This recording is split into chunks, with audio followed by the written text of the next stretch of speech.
iPhone SE 2 design. In terms of how the new iPhone is going to look, well, we've got two theories rolling around, and both are possible. The most popular theory is that the new smaller iPhone will have an iPhone X-like screen, complete with notch at the top, but that was before Apple's 2018 phones were announced, and with the iPhone XR taking that style for its own, it appears that the rumor mill has crossed its wires and been sharing information on the now real handset, as opposed to the still theoretical SE2. The rear of the phone was said to pack the same dual cameras as the iPhone X, with a video of a purportedly leaked of the new iPhone SE2.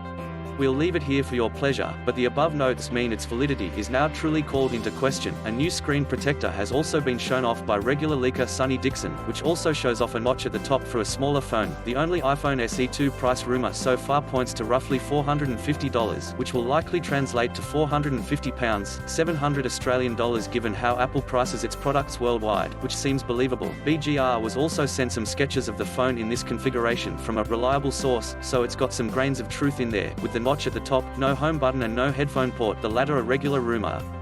There's something sketchy here though.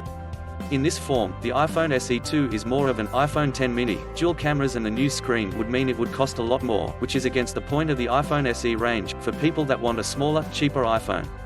It all adds up to the rumors being sourced at the iPhone XR Development Center. That said, we wouldn't completely rule out Apple following its current design style for an iPhone SE2, especially as this would allow it to fit a larger screen in a smaller body, due to lack of bezels. We also have the image below, which shows a design a lot like the original iPhone SE and with the headphone port intact.